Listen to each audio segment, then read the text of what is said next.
there was a problem. You are given the wavelength and you have to find the frequency. Most of almost 50% of you have done it, but it's a simple formula. Why other 50% didn't do, I don't know. So let me do it for you now. So you are asked to find frequency of violet light with lambda as 400 nanometers. Right. So nu is c upon lambda, and c is 3 into 10 raised to 8 uh, meter per seconds divided by. You are asked energy, right? Anyhow, I will come to that.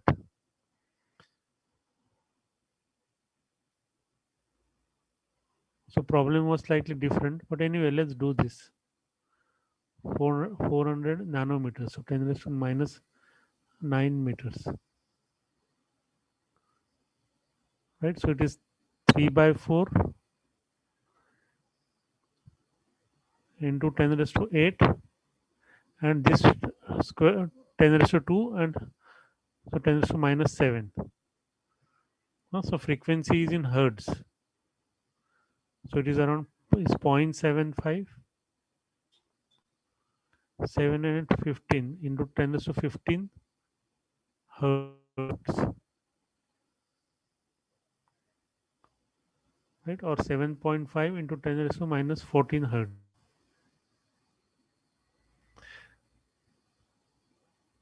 10 raised to 14 hertz. It's very large frequency. In 1 second, it oscillates. Electric field in violet light oscillates 10 raised to 14 times, almost 10 raised to 15 times.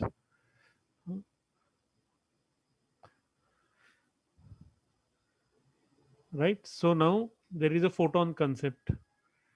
So before 1900, I will clear this. Before 1900,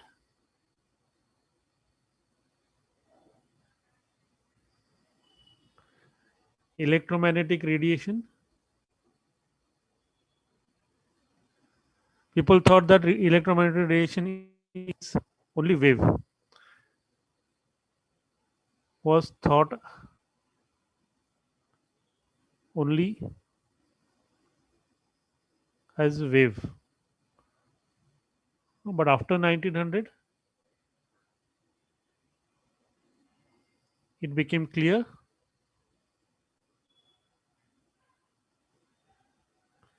that it can behave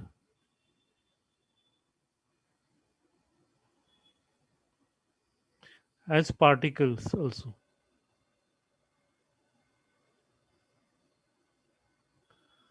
or packets, hmm, or packets of energy, right? So electromagnetic is a wave. This is sometimes not true. Sometimes we have to think of it as a packets of energy.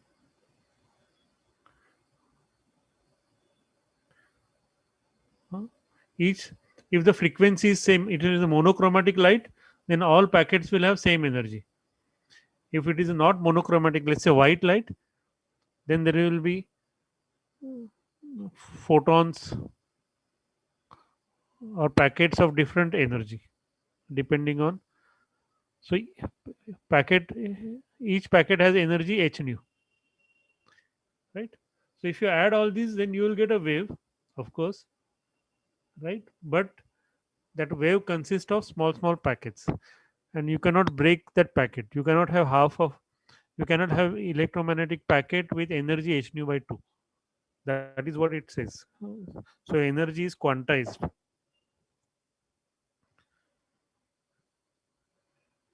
Energy is quantized,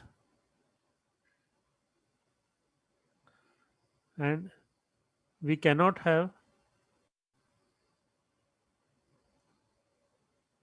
a photon of energy h nu by 2. With this given frequency, with frequency nu, you can have a photon of this energy, but then frequency will be half. Of course, you can have h nu prime with nu prime equal to nu by 2. Now, say for example,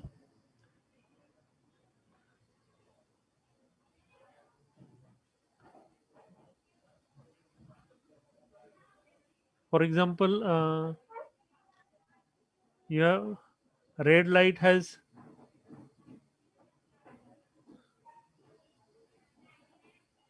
for red light lambda is around 650 nanometers.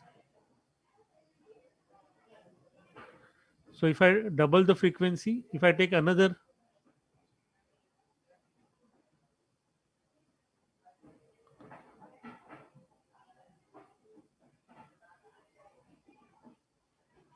photon of lambda half, let's say 325.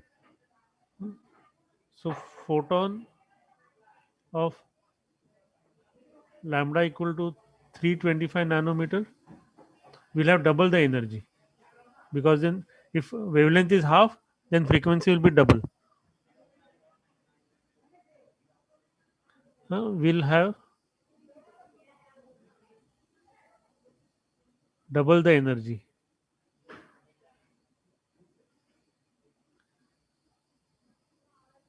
as compared to the red photon.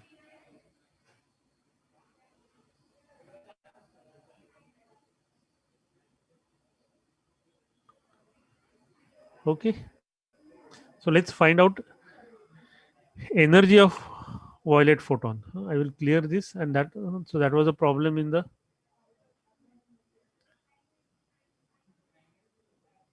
I think those who attend the lectures, they did the problem correctly yesterday. Those who don't attend, they didn't do it, right? So still I'm taking a chance. Somebody who's attending, there's a possibility that he couldn't do it, he or she. So E is equal to h nu, which is equal to hc by lambda, and we are given lambda is 400 nanometers. So we have 6.67 into 10 raised to minus 34 into 3 into 10 raised to 8 and 400 nanometers, 10 raised to minus 9. Right, so we will get 6.67 into 3 divided by 4 into this is 10 to minus 7.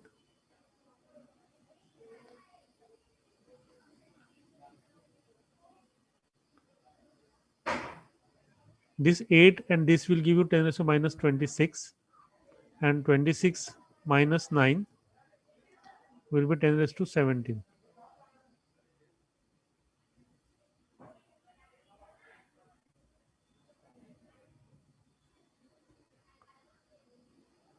Right, but this energy will be in joules. If you have to convert it to electron volts, you have to divide by 1.6 into 10 raised to minus 19. Sir Yes, sir 10 this raise is to minus 17 नहीं आएगा ना, क्योंकि 4 minus into 17.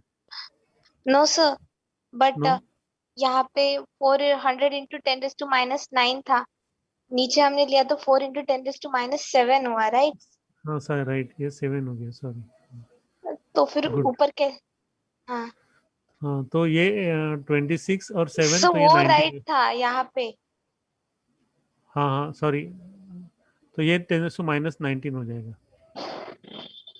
That is right. Yes sir. Okay. And then we have to divide by 1.6 into 10 raised to minus 19 to convert it into electron volt. We have to divide by charge of the electron. So, so this will cancel, and ये जो ratio है, so this is around 20, 6 points, and this is around 6. So answer around 3 electron volts आ जाएगा. Okay. और option से 1 2 3 4.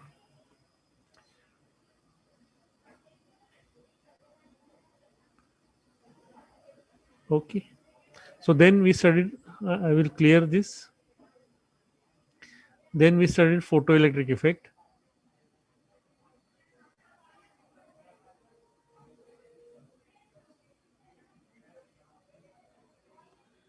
And in this, photon behaves as particle.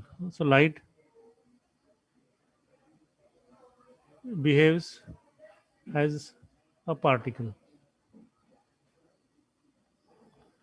That means if you assume that light behaves as wave, then we cannot explain photoelectric effect properly. Right? So we have cathode and we have anode, and so photons fall on this and they give rise to electrons. So electrons are ejected,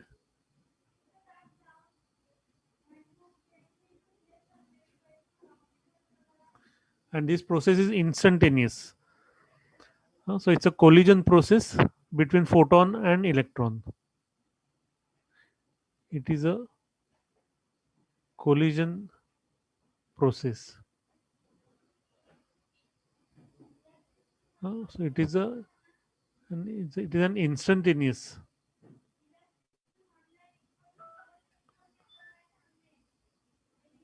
between photon and electron. Right? So there is no delay.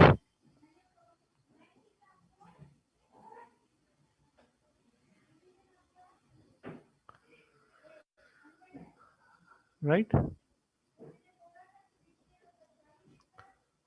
And it is a all or nothing process.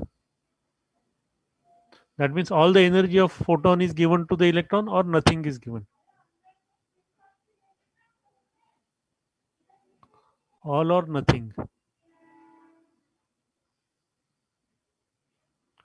Right? So if electron can come out, then only it will absorb the photon. Otherwise, photon will get scattered. Electron will not absorb the photon. Right? Right. So we have seen more intensity. See, even if you consider electromagnetic radiation as wave, then more intensity means more bigger amplitude.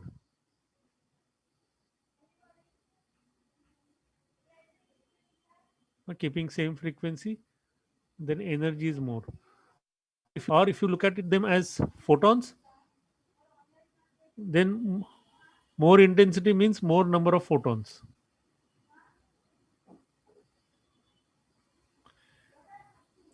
See, wave picture is also correct. It is not that wave picture is not correct. Only in certain experiments it behaves as wave, and in certain experiments it behaves as particles. So in photoelectric effect, it behaves as particles, photons, right? So when we have more energy, so it is just that there are more photons, right? So if you measure this photocurrent, so if you apply, say, positive voltage to the anode,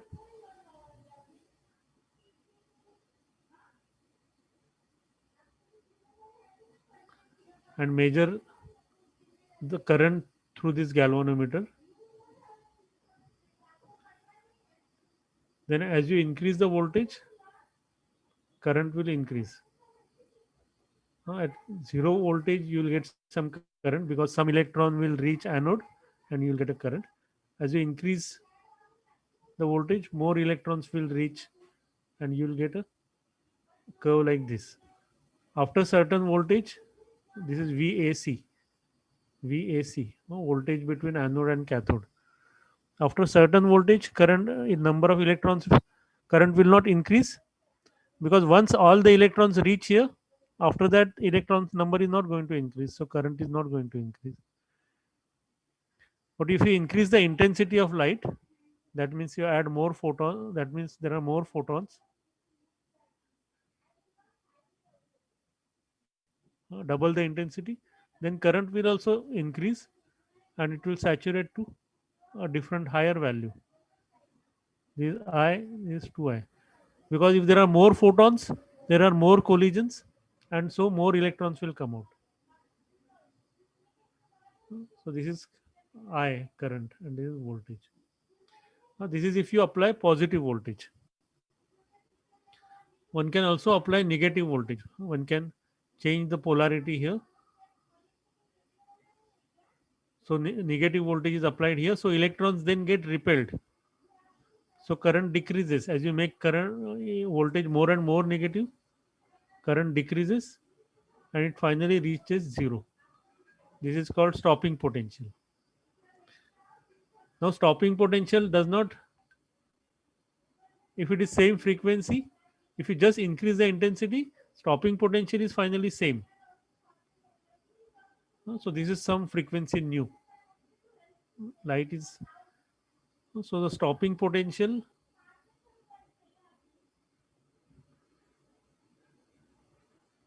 which is a negative potential at which current is zero.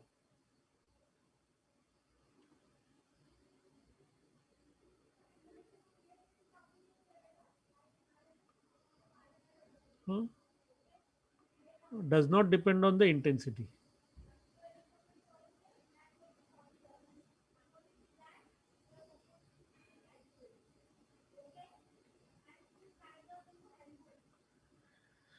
Right? So, now why that happens? Because now we have seen photon has energy h nu, and there is some energy spent in coming out. So phi is the minimum energy electron has to spend while coming out. Uh, s- Some electrons can spend more energy than this, but phi is the minimum energy. This much energy it has to spend, right? So this is the remaining energy. So electron will have maximum kinetic energy equal to h nu minus phi, right? So even if there are more number of photons, so more electrons are coming out, but still my maximum kinetic energy will be same. So even if intensity is more, maximum kinetic energy is finally the same. Okay. Therefore, we have the potential which stops my electron with maximum kinetic energy is the stopping potential, and therefore we have this relation for the stopping potential, right? So even if you have more photons, the electron coming out with maximum kinetic energy is same. That will change if you increase the frequency.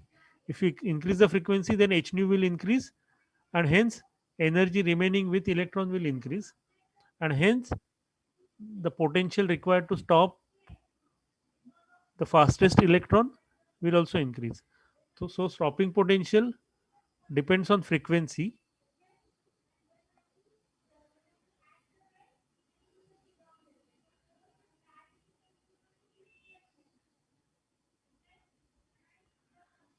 depends on frequency, but not on intensity.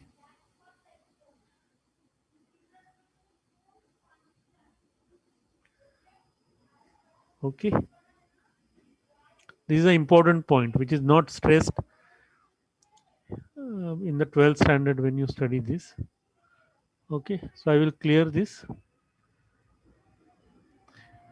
Right, so if you plot stopping potential versus frequency, you get a curve like this: stopping potential versus frequency. You'll get a straight line, and it will have intercept. If you change the material, you will get another straight line. I should put it dotted here, which will be parallel, because we have this relation ev naught is equal to h nu minus phi. So v naught is equal to h by e times nu minus phi by e, right? So this slope is h by e, it is constant. H is a constant and charge of the electron is constant. So slope of this and slope of this is same. So only this is phi 1 by e and this is phi 2 by e. So the intercept, right, if you change the material, the line will shift depending on the work function of that material. Otherwise you will get parallel lines. Okay, and if you change the intensity, you will get the same line will not change, only the current will be different. So this is the gist of photoelectric effect. Then we studied then we said that since photon is a particle, since the photon behaves as a particle, it should have momentum, right? So this is another formula, important formula, which you should remember. Since photon behaves as a particle, it should have momentum.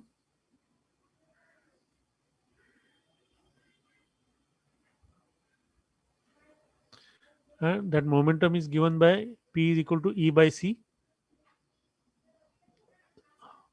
And since E is equal to H nu, it is H nu by C.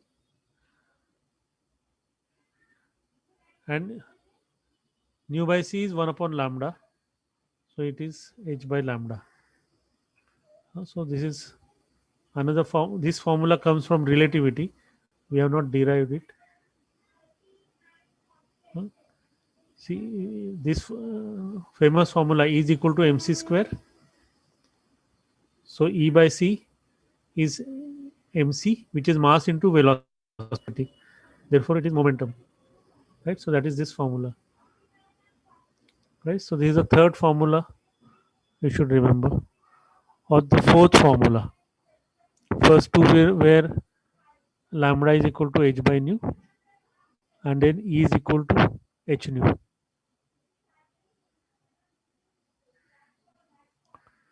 Right. Then we studied X-rays, production of X-rays. Okay, I will clear this.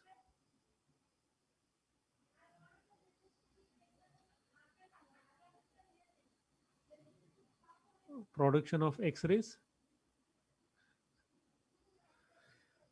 So we saw there is a Coolidge tube. Coolidge tube is used.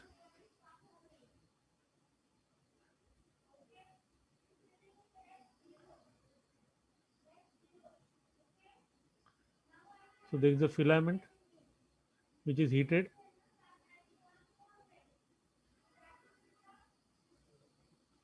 So it gives out electrons.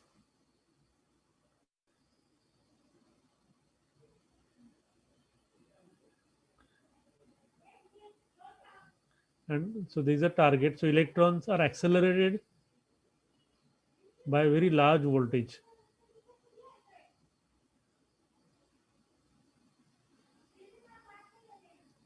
So electrons hit this target with very large velocity and they emit radiation. It is called Bremsstrahlung.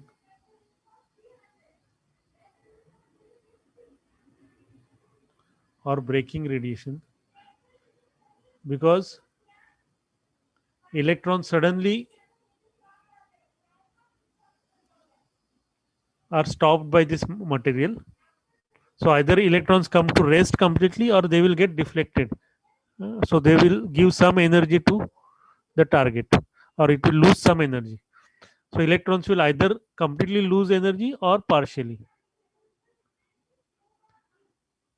when these fast moving electrons hit the target,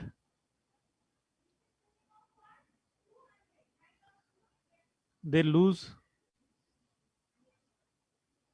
their energy completely or partially because of deceleration.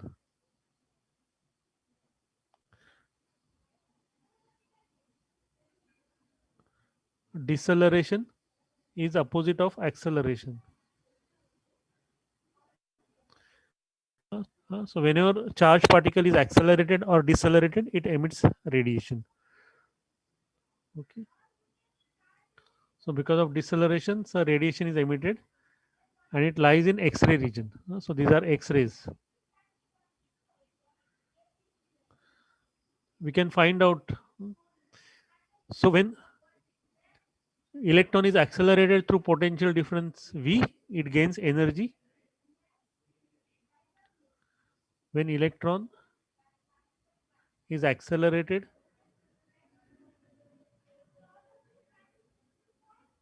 through V, it gains energy EV. Right. So this acceleration is slow, but then when they hit the target, the deceleration is sudden. It suddenly changes its velocity. Okay, and that gives rise to that X-ray radiation. So it gains energy, which is E into V. Now, if it loses all its energy, some electrons will lose all its energy. Then it will give rise to photon with maximum energy. Right. So if it loses all this energy, then it will give rise to a photon with maximum energy or maximum frequency. Or since wavelength is inversely proportional to frequency, it will give rise to radiation with minimum wavelength. Right. So so you cannot have radiation with smaller wavelength because there is no electron with larger energy. Right. So this is the electron with the largest energy. So rather, this is the energy of the electron, and if it loses all its energy, then this is the largest energy electron can lose. It cannot lose more energy than it has. Right. So this is the largest energy electron can lose. So this is the largest energy photon can have. Right. Or this is the largest frequency a photon can have, or this is the smallest wavelength photon can have. Right. So we get formula for lambda mean equal to hc by ev. This is another formula you have to remember. In the Coolidge tube, if v is the potential, we had done one problem in the class, right?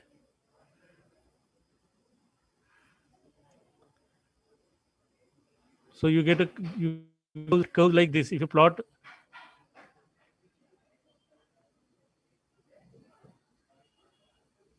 at different voltages, you get curves like this, right? So this is say 50 kilovolts. This is 40 kilovolts, 30, 20, right? So this is minimum wavelength for 50 kilovolts. This is minimum wavelength for 40 kilovolts, and so on and so forth. So this is 30 kilovolts, 20 kilovolts, right? Each voltage has a minimum wavelength, and that is given by this formula. See, H, C, and E are constants. Only voltage one can change, right? So if you change the voltage, increase the voltage, lambda mean decreases. Yes. And as you know, X-rays are they have large penetrating power. So they are used. I will clear the screen. So X-rays are used to detect so internal structure of bones, metals, and so on and so forth. It's very X-rays are really very useful especially in medicine industry and other industries also. And that's why we need to produce X-rays, and that's why we have this method of producing X-rays. Okay. After this, we studied. What did we study after X-rays? Do you remember? Pair production, and before pair production, what did we study?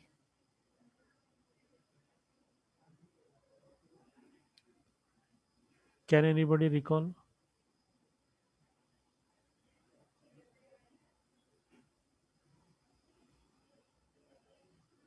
So Compton is scattering. That is right. So Compton effect or Compton scattering. Here also photon behaves as light behaves as particles.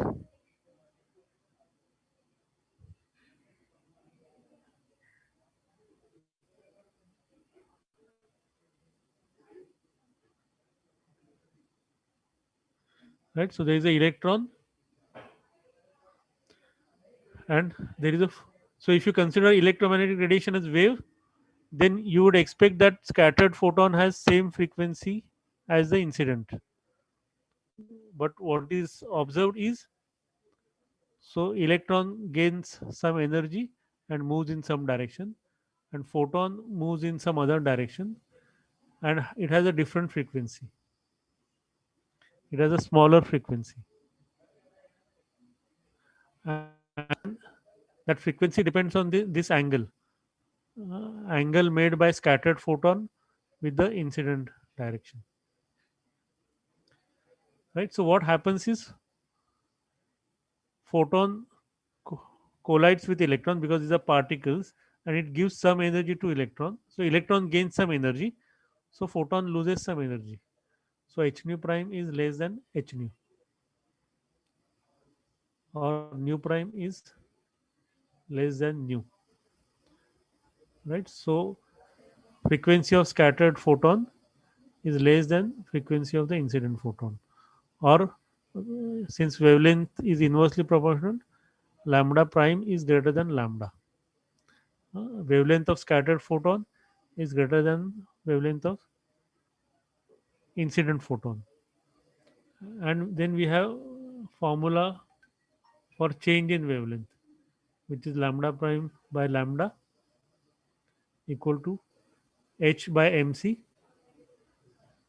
1 minus cos phi. Right. So we see that when cos 0 is 0, so phi is 0, cos sorry, when phi is 0, cos 0 is 1, and 1 minus 1, so delta lambda is 0. So phi 0 corresponds to delta lambda 0. So no energy when photon goes straight, it doesn't give any energy to electron, and hence change in wavelength is 0. And then when phi is 180, that means photon returns back. That time maximum energy is lost. In head-on collision, always maximum energy is lost. Right? If there is so let's say there is a ball which hits you head-on, it hits you and just falls down, it goes back, it will the impact will be larger than when it gets deflected. So it's same thing. So in this case, delta lambda is maximum as energy transferred is maximum.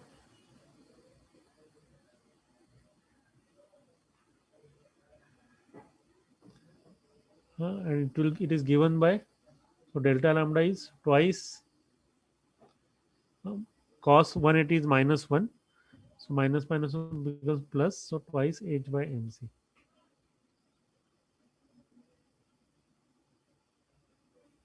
So at one can give, if I give you any angle, say 45, 90, 135 or 10, I can find the change in wavelength. Everything else is constant. H is constant, M is constant, C is constant. Right? So when phi is 90, cos phi is 0. So you get delta lambda is H by MC. And this number has a name. It is denoted as lambda C and it is called as Compton wavelength.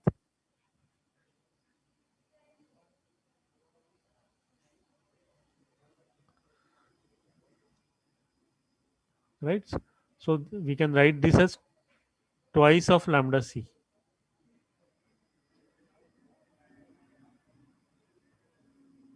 So we have not derived Compton effect. We have directly given the formula. So this is another important formula which you should remember.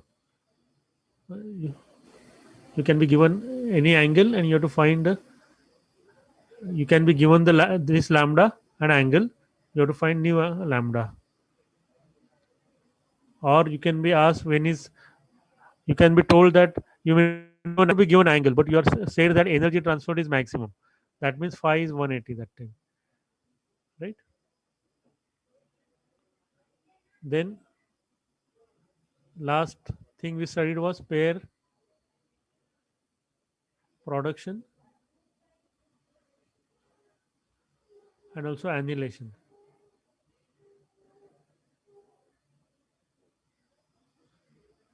So in pair production, a photon disappears and electron positron pair is created.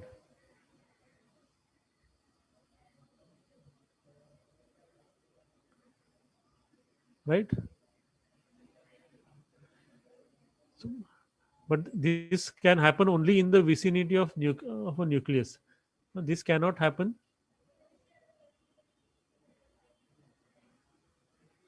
in free space. So it happens only in the vicinity of nucleus, because nucleus also absorbs some momentum. Otherwise, momentum is not conserved.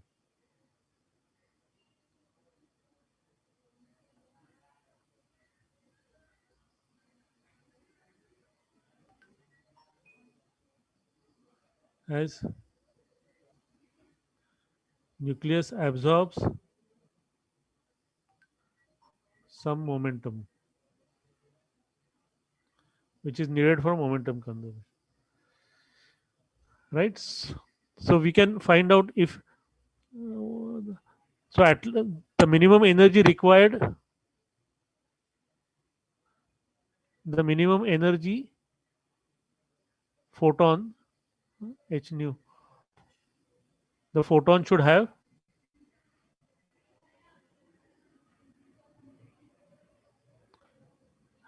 is twice mc square. That is because that is the minimum energy these two particles have. From Einstein's relation, E is equal to mc square. Each electron has at least mc square energy. It can have, if they are moving, then they will have additional energy, but at least this much energy is created here. All right. So here, sorry, here it is energy, and here it is matter.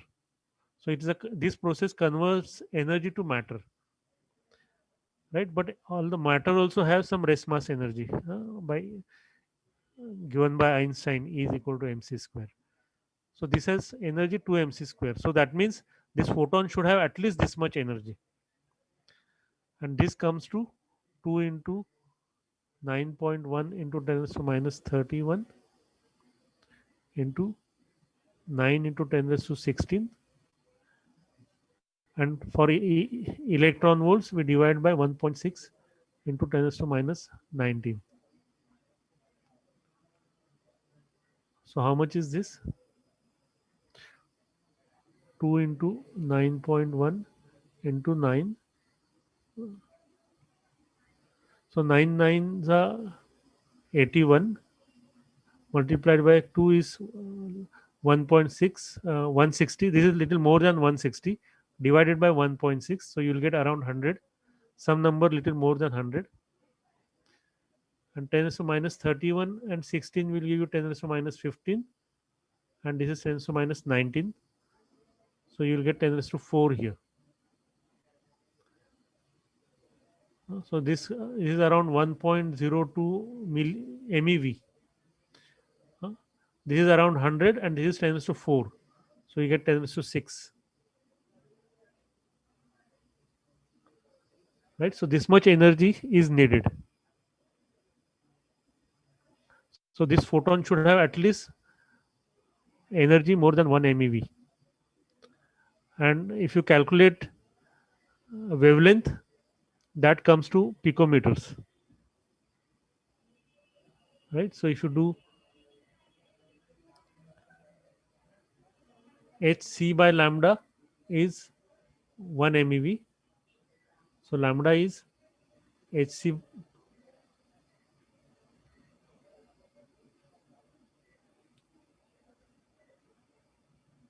by 1 MeV. 1 MeV is again 1.6 into 10 raised to minus 19 into 10 raised to 6.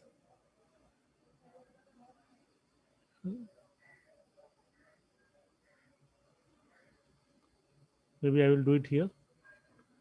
So H is 6.67 into 10 raised to minus 34. C is 3 into 10 raised to 8 divided by 1.6 into 10 raised to minus 19 into 10 raised to 6. Now this will come to picometers, some picometers.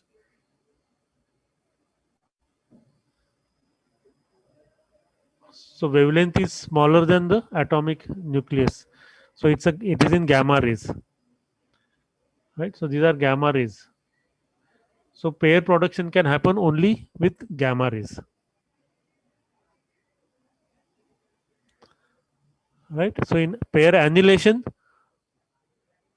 electron and positron, they combine and give rise to 2 photons. 2 photons because otherwise momentum is not conserved. So E minus E plus gives rise to 2 photons. And this process is 1 photon goes into E plus and E minus. Right? So this is pair annihilation and this is pair production.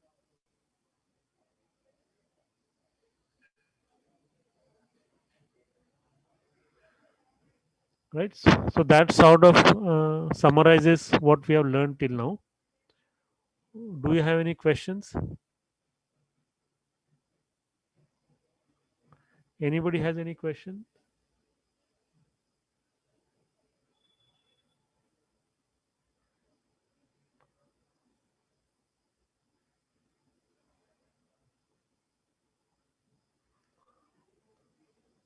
Right? So in the process, we solve some problems. We can solve more problems if you want. I thought I would have. I didn't expect I will take 1 whole hour to revise, but since I thought I would have some time to solve more problems, but I think this is sufficient. Right? So you should keep the calculator with you, and all the values of H, C, M, E, you should keep them handy. I will not give it in the paper.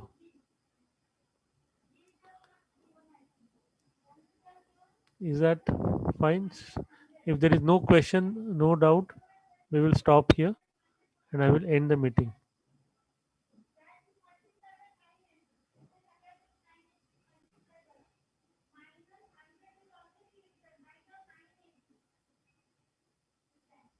Okay, I will end the meeting. Recording stopped.